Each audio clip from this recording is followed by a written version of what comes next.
வணக்கம். நம்ம இன்றைக்கி எங்கே வந்திருக்கோம்னா திருக்கரங்குடி திருமலை நம்பி கோவில். இது வந்து எங்கே இருக்குன்னா களக்காடு பக்கத்தில் இருக்குது. களக்காடுலேருந்து ஒரு 10 கிலோமீட்டரில் இந்த கோயில் இருக்குது. இதுதான் வந்து இந்த ஃபாரஸ்ட்டுக்குள்ளே தான் அந்த கோயில் இருக்குது. இந்த செக் போஸ்ட்டில் நம்ம பெர்மிஷன் வாங்கி தான் அந்த கோயிலுக்குள்ளே நம்ம போக முடியும். ஏன்னா இது வந்து ஃபாரஸ்ட்டோட கண்ட்ரோலில் இந்த கோயில் அதுக்குள்ளே உள்ளுக்குள்ள பகுதியில் இருக்கிறதுனால இது சரியான ஆழமா இருக்கு.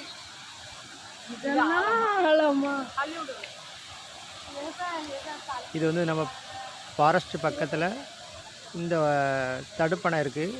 இந்த தடுப்பணையில் குளிக்கிறதுக்கு நிறைய பேர் வருவாங்க. தண்ணி நல்லா சுத்தமாக இருக்குது, குளிக்க நல்லா இருக்குது.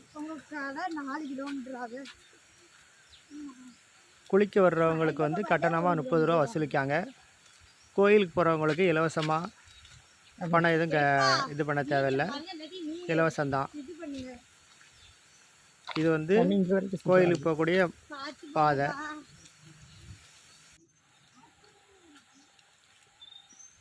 இந்த கோயிலுக்கு போகிறதுக்கு வந்து நம்ம வந்து ஃபாரஸ்ட் ஆஃபீஸ் வரைக்கும் தான் நமக்கு ஆட்டோ இந்த மாதிரி எல்லாம் வரும். அதுக்கு பிறகு நம்ம ஒரு 4 கிலோமீட்டர் வந்து நடந்து தான் போக வேண்டியிருக்கும். நடந்து போகிறது வந்து ஃபுல்லாகவே காட்டு பகுதியாக இருக்கிறதுனால இதில் வந்து ஆற்றை கடந்தெல்லாம் போக வேண்டியிருக்கு.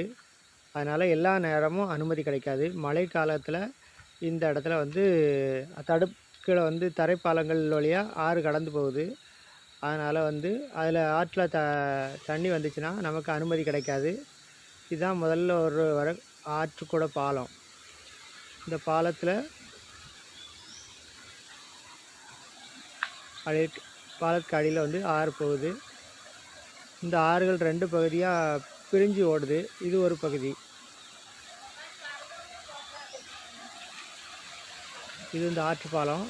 இந்த ஆற்றுப்பாலம் தான் முதல்ல நம்ம நடந்து போகிறதுல முதல்ல இந்த ஆற்றுப்பாலம் தான் வரும். இது பார்த்திங்கன்னா இது யானை வந்து சாணி போட்டிருக்கு.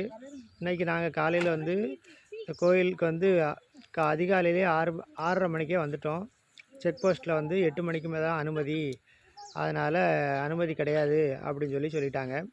நாங்கள் 6:30க்கு வந்ததுனால திருப்பி ஊருக்குள்ளே போயிட்டு ஊருக்குள்ளே ஒரு அழகிய நம்பி கோயிலுக்கு போனோம்.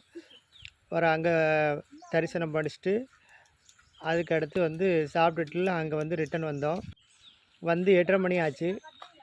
8:30 மணிக்கு பார்த்திங்கன்னா என்ன சொல்லிட்டாங்கன்னா, ஐயர்லாம் முதல்ல வந்து கோயிலுக்கு போயிருக்காங்க. போகிற வழியில் யானை சாணம் இந்த மாதிரிலாம் பார்த்ததுனால தற்போது யானை கூட்டங்கள் வந்து கடந்து போயிருக்கு. அதனால் தற்சமயம் வந்து சிங்கிளாக ஒரு 3 பேர், நாங்கள் 4 பேர் போயிருந்தோம்.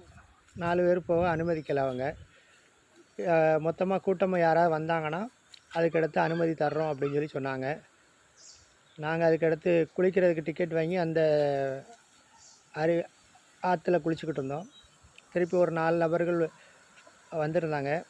அதுக்கடுத்து அவங்களோட சேர்ந்து எங்களை போவதற்கு அனுமதித்தாங்க.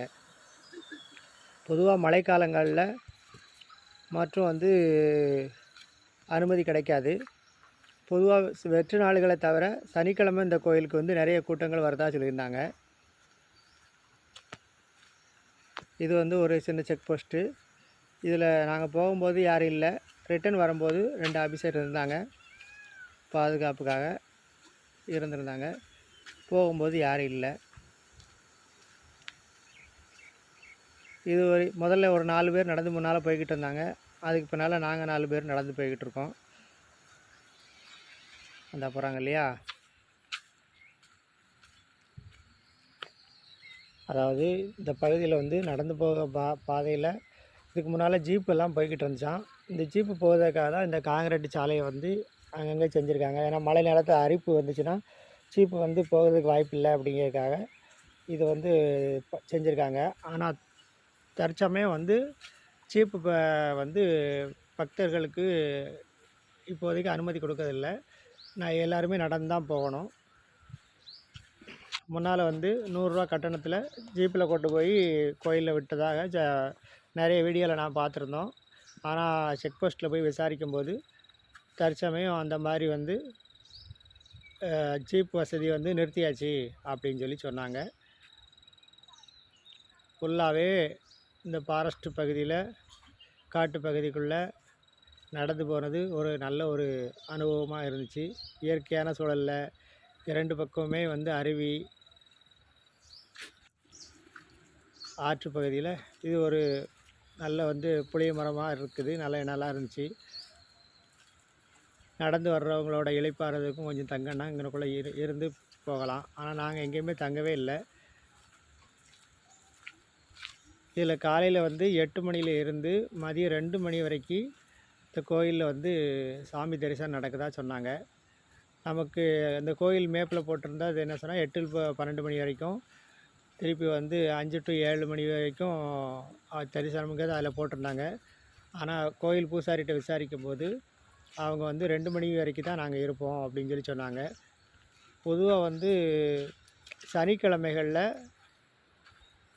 1000 பேர் வரைக்கும் தரிசனம் பண்ணதாக அவர் கோயில் அர்ச்சகர் சொன்னாங்க. அதுலேயும் கடைசி சனி அன்னைக்கு வந்து 2000 பேருக்கு மேலே வந்து கூட்டம் வரும் அப்படிங்கிறத சொன்னாங்க. மித்த நாட்களில் வந்து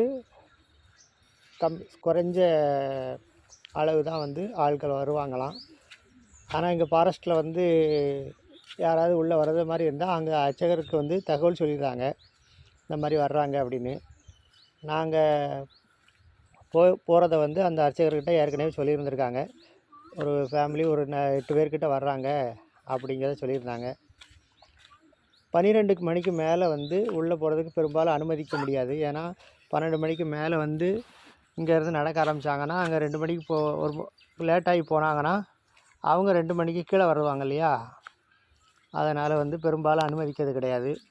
அதனால் இங்கே போகிறதுக்கு திட்டமிடும் போது கொஞ்சம் அது காலம்பரவே போகிறது மாதிரி நீங்கள் திட்டமிடுங்க. தெரியல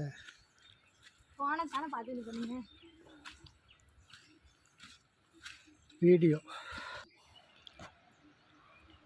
ஃபுல்லாக வந்து சுற்றி மலைப்பகுதியில் நடந்து போய்கிட்டு இருக்கோம். எல்லா காட்டு வண்டு சத்தங்கள் இது எல்லாமே பார்த்திங்கன்னா நமக்கு அங்கங்கே கேட்டுக்கிட்டே இருக்கும். நல்ல அமைதியான இடம், இயற்கையான இடத்துல நான் நடந்து போகிறது ரொம்ப ரொம்ப சந்தோஷமாக மகிழ்ச்சியாக இருக்கும். நீங்கள் உங்கள் ஃபேமிலியோடு எல்லாருமே போகிறது மாதிரி போகும்போது பெரும்பாலும் சனிக்கிழமையை தேர்ந்தெடுத்து போங்க. சனிக்கிழமை வந்து அதிக கூட்டங்கள் வரும். தனிமையாக நடந்து போகிறத விட கூட்டத்தோடு நடந்து போகிறது பாதுகாப்பாக இருக்கும். இதுக்கு பஸ் வசதின்னு பார்த்திங்கன்னா சேரன்மகாதேவி களக்காடு வழியாக வந்தீங்கன்னா களக்காடு வழியிலேருந்து ஒரு 10 கிலோமீட்டரில் தான் இந்த ஊர் இருக்குது. அது வழியாகவும் வரலாம். திருநெல்வேலி வழியாக வந்தீங்கன்னா நாங்குநேரி, வள்ளியூர், அதிலேருந்து ஏர்வாடின்னு ஒரு ஊர் இருக்குது. அந்த ஏர்வாடியிலேருந்து ஒரு 5 கிலோமீட்டரில் தான் இந்த ஊர் இருக்குது. 4 வழி சாலையிலே பார்த்திங்கன்னா பனவடி வரைக்கும் வந்தீங்கன்னா பனவடியிலேருந்தும் ஒரு 14 கிலோமீட்டரில் வந்து ரிட்டனுக்கு மேற்க வர்றது மாதிரி இருக்கும். இதுவும் ஒரு அருவி தான். இதெல்லாம் பார்த்திங்கன்னா இதில் பாலமே இல்லாமல் தரைப்பாலமாக தான் இருக்குது. செக் போஸ்ட்டுக்கு முன்னாலேயும் ஒரு பெரிய தரைப்பாலம் இருக்குது. அது மொத்தம் அருவியும் போகிறது மாதிரி இருக்குது. கண்டிப்பாக பெரிய வெள்ளமாக இருந்துச்சுன்னா அதை வந்து கடந்து வர முடியாது. அதை நான் வந்து வீடியோவில் எடுக்கலை. அது செக் போஸ்ட்டுக்கு முன்னாலே இருக்குது. ஆனால் அதில் வந்து நம்ம பஸ்ஸுலேயோ ஆட்டோவிலையோ மற்றபடி நம்ம சொந்த வாகனம் இருந்தாலும் கூட அது வழியாக வரலாம். அது வந்து திருக்கன்குடி ஊருக்குள்ளே இருந்து ஒரு 4 கிலோமீட்டரில் அந்த செக் போஸ்ட் இருக்குது. அதிலேருந்து ஒரு 3.5 கிலோமீட்டர் 4 கிலோமீட்டர் வரைக்கும் நம்ம நடந்து போக வேண்டியிருக்கு.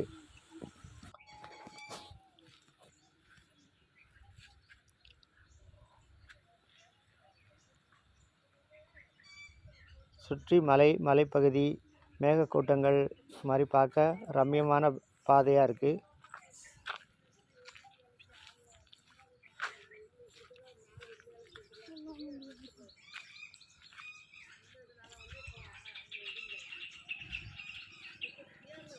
திருமலை நம்பி வந்து நின்ற கோலத்தில் இதை தரிசிக்கார். இது வந்து திவ்ய தேசத்தில் 78வது திவ்ய தேச கோயில். இங்கே தரிசிக்க ரொம்ப சந்தோஷமாக இருக்குது, மகிழ்ச்சியாக இருக்குது. ஒரு முறையாவது இந்த கோயிலுக்கு எல்லோரும் வாங்க.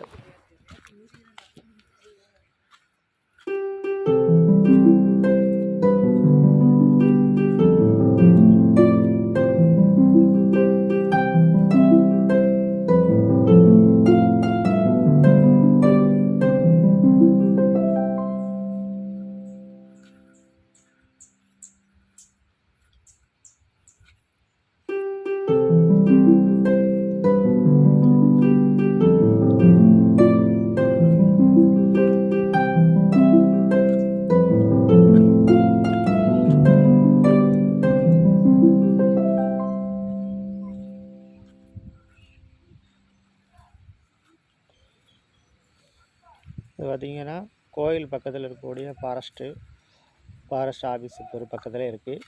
இதிலேருந்து இதில் ஒரு சின்ன பாலம் இருக்குது. இந்த பாலம் கடந்த உடனே நமக்கு கோயில் வந்துடும்.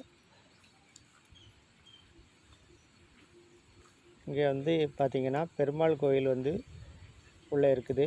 அது பக்கத்துலேயே பார்த்திங்கன்னா போகிற அந்த பாலத்துலேருந்து இடது பக்கமாக திரும்பினோம்னா அதில் சங்கிலி புதத்தார் கோயில் ஒன்று இருக்குது. அதுக்கடுத்து சாஸ்தா கோயில் ஒன்று இருக்குது.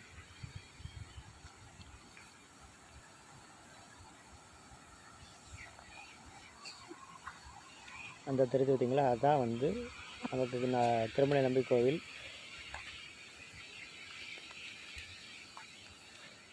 இப்போ நம்ம வந்து கோயிலுக்கு மிக அருகில் வந்துட்டோம். இது வரைக்கும் நம்ம நடந்த பாதை எல்லாமே ஏற்றமாக இருந்துச்சு. இது வந்து இறக்கமாக இருக்குது.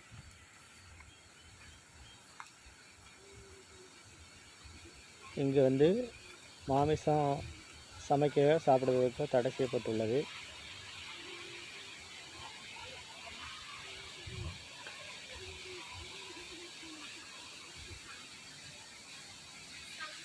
இது வந்து சங்கிலி புதத்தார் சன்னதின்னு போட்டிருக்கு இல்லையா, இதில் இந்த பாலத்துலேருந்து ஒரு சின்ன இடது பக்கம் வந்து சின்ன பாதை போகுது. அது வழியாக உள்ளே போனோம்னா சங்கிலி புதத்தார் சன்னதி உள்ளே இருக்குது. அங்கே போய் நம்ம தரிசிக்கலாம். இந்த சின்ன பாலம் வந்து ஆற்று பாலம் தான். மக்கள் நடந்து போகிறதுக்கு மட்டும் இது பண்ணியிருக்காங்க. இந்த பக்கத்தில் பார்த்திங்கன்னா நல்லா ஸ்பீடாக தண்ணி போய்கிட்டு இருக்கு. தண்ணி போய் விழுது ஒரு அருவி மாதிரி போய் விழுது. அந்த பகுதியில் பார்த்திங்கன்னா ரொம்ப ஆழமான பகுதியாக இருக்கும் போல் இருக்குது. அதில் வந்து கவனமாக குளிக்கணும். ஏன்னா காட்டு பகுதியில் இருக்கக்கூடிய ஆறு எப்போனாலும் வெள்ளம் வரலாம். அதனால் கவனம் தேவை. இந்த பக்கம் தண்ணி வேகமாக ஓடுது. இப்படி ரொம்ப வேகமாக ஓடுற இடத்துல குளிக்கிறது ரொம்ப ஆபத்து, வழுகக்கூடும். அதனால் கவனமாக இருக்கணும். நீச்சல் தெரிஞ்சவங்க பாதுகாப்பான கூட்டமாக இருக்கும்போது மட்டும் இதெல்லாம்.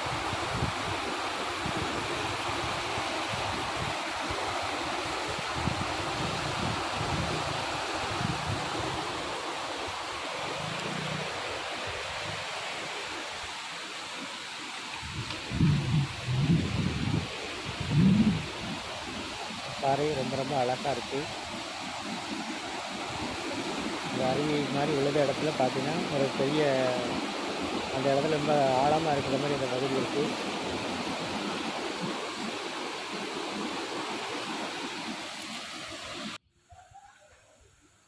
இது வந்து பார்த்தீங்கன்னா குரங்கு கையில வச்சு முன்னாடி எடுக்கக்கூடாது.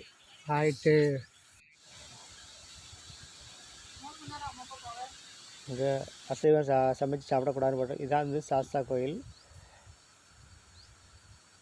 இந்த இடத்துல சாஸ்தா இருக்குது. மேலே போய் ஏறி தரிசனம் பண்ணலாம்.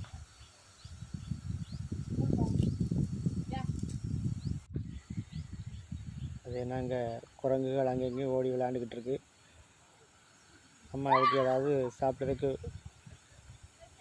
வாங்கி கொடுக்கலாம். நிறைய குரங்குகள் அங்கே வந்து பார்க்க முடியும். இந்த மலை முழுக்கும் ஆரம்பத்துலேருந்து ஃபாரஸ்ட்லேருந்து வர்ற வழியிலே ஃபுல்லாகவே எல்லா பகுதியிலையுமே இந்த குரங்கு அதிகமாக இருக்குது.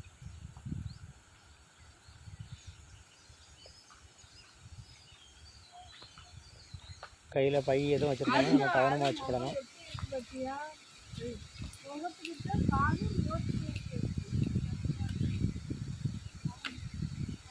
இதுதான் வந்து திருமலை நம்பி கோயிலுக்கு போகக்கூடிய பாதை. இல்லை மேலே போய் ஒரு சின்ன திரும்பம் இருக்குது. இருந்து போனோன்னா கோயில். வலது பக்கத்தில் சாஸ்தா கோயில் இருக்குது. இடது பக்கத்தில் வந்து சங்கிலி புதத்தார் சன்னதி இருக்குது.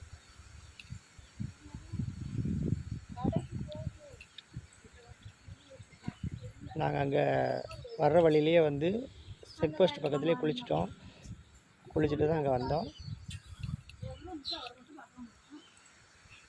இல்லை வலது பக்கத்தில் ஒரு இடம் இருக்குது. அந்த இடத்துலையும் குளிக்கிறதுக்கு நல்லா ஆழம் இல்லாமல் நல்ல பகுதியாக இருக்குது. அந்த இடத்துலையும் குளிக்கலாம். குளிக்கும்போது வந்து கொஞ்சம் கவனமாகவே குளிக்கணும். ஏன்னா காட்டு பகுதியில் எந்த நேரத்துலையும் வெள்ளம் வரலாம், லேசாக உள் மழையை பெஞ்சு வரலாம். அதனால் கவனமாக இருக்கணும்.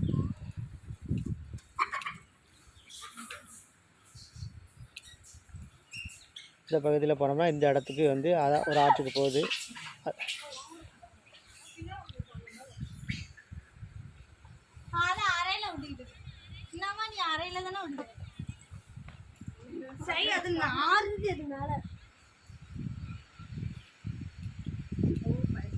இதான் வந்து நுழைவாயில் திருமல் நம்பி கோயிலுக்கு நம்ம வந்துட்டோம். இது உள்ள வழி வந்து இடது பக்கம் திரும்பினோம்னா கோயில் வாசல் அடையலாம்.